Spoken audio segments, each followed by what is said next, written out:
السلام عليكم ورحمة الله تعالى وبركاته. أتمنى أن تكونوا بخير وألف خير. Nous continuons toujours sur notre module, la résistance des matériaux. Et on va sur la séquence, la cinquième séquence, avec laquelle on va terminer la partie qui traite les caractéristiques géométriques des sections planes. Aujourd'hui, on va voir le moment polaire et le théorème de Huygens. Et comme ça, on termine cette partie. Le moment polaire. Le moment polaire d'une section S par rapport au pôle O. J'ai une section et je veux calculer son moment polaire par rapport au pôle O. Sa définition, ça ne se diffère pas des autres définitions qu'on a vues. Le moment polaire est une grandeur physique qui caractérise une sorte de résistance d'une section qui se définit par rapport à un pôle. Ces propriétés, la même chose que les propriétés des moments quadratiques. Il est exprimé en millimètres quadratiques, millimètres à la puissance 4. Il est toujours positif, il n'est jamais nul. La technique du calcul. Le moment polaire d'une section par rapport au pôle O, qui est égal à l'intégrale selon S de ρ carré ds. Avec ρ carré, ou bien avec ρ, c'est la distance entre le centre de gravité de S et le pôle O. Ce qu'on doit retenir. On doit retenir les relations suivantes. Pour un rectangle, le moment polaire par rapport à son centre de gravité est égal à BH sur 12 facteur de B au carré plus H au carré. Ça, c'est facile à déduire avec la relation qu'on va voir à la fin de cette leçon. Pour un carré, le moment polaire est égal à A4 sur 6, avec A c'est le côté A. Pour un cercle, ou une section circulaire, le moment polaire PD4 sur 32. Et le moment polaire est par rapport toujours à son centre de gravité, qui est égal à PD4 sur 32. Pour une section tubulaire, le moment polaire est égal à P d grand D à la puissance 4 moins petit d à la puissance 4 sur 32. Ce qui fait en calculer le moment polaire pour le grand D, puis on soustrait le moment polaire des petits d. Et ici, ces relations sont vraies pour les pôles qui sont des centres de gravité de section. Ce qui fait ces relations-là, ils sont vraies pour les pôles qui sont, c'est-à-dire par rapport au centre de gravité des sections, directement.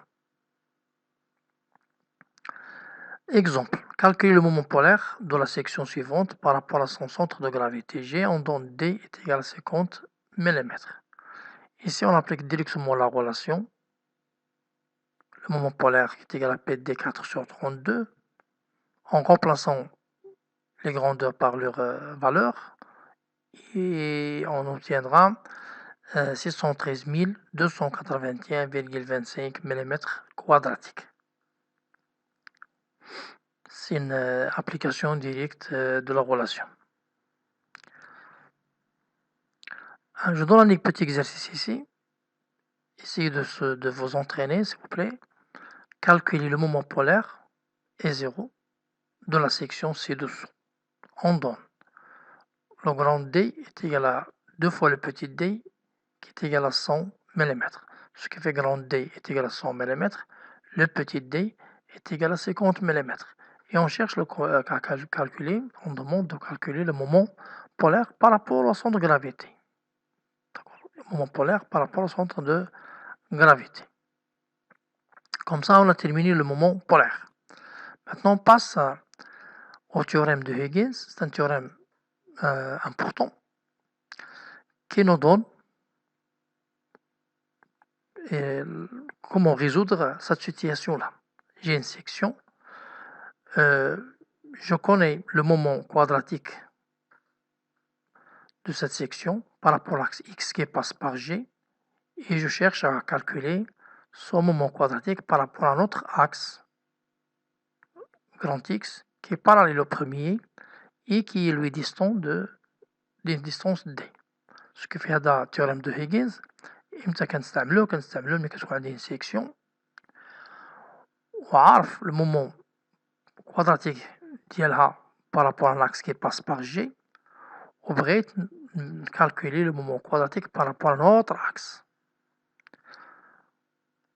Par exemple l'axe grand X, ولكن خاصو يكون parallèle مع le premier axe, مع le petit axe خاصو يكون parallèle وبعيد منه بواحد المسافة ديال مسافة دي.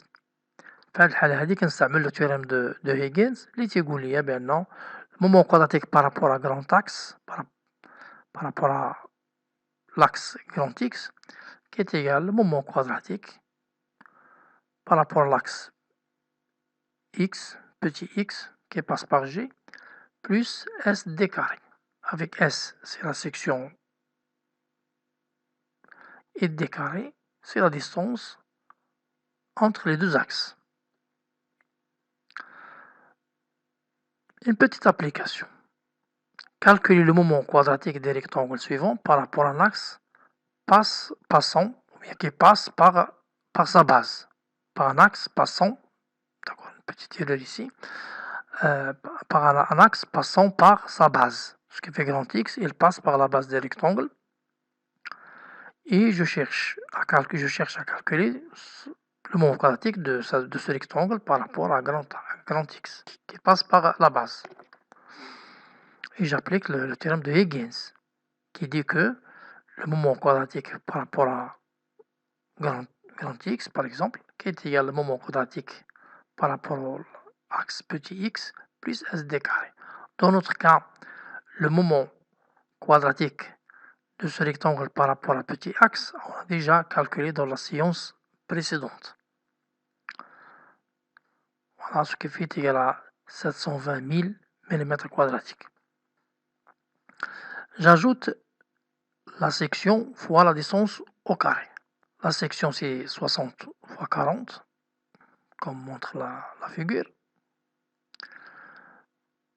fois 30 au carré. 30 c'est la distance entre le grand axe X et le centre de gravité et l'axe. D'accord? C'est entre les deux axes. C'est la distance entre les deux axes, comme le montre la figure. Ce qui est la distance entre le grand X et l'axe petit x, c'est 30. Ce qui fait dans le calcul, c'est comme ça. 720 000 plus 60 fois 40 fois 30 au carré, ça va donner 2 880 000 mm².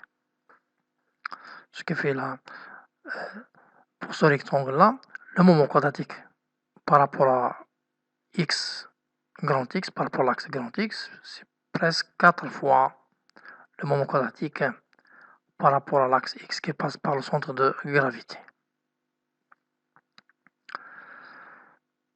Je donne un exercice. Calculer le moment quadratique par rapport à l'axe X, grand X, de la section suivante qui est composée de deux carrés de côté A est égal à 50. Et les deux axes sont distants d'une distance de 100 mm. La situation suivante, on cherche à calculer le moment quadratique par rapport à l'axe grand X, qui est ici. D'une section composée, formée de deux carrés de côté 50. Ce qui fait, on doit appliquer la relation qu'on a vue sur le théorème de Higgins, avec une intelligence.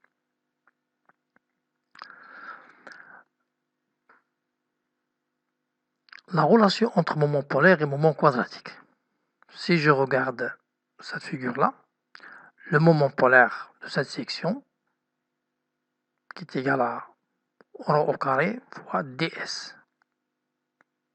La figure, elle montre que rho carré, dans cette situation-là, rho carré, qui est égal à a carré plus b carré.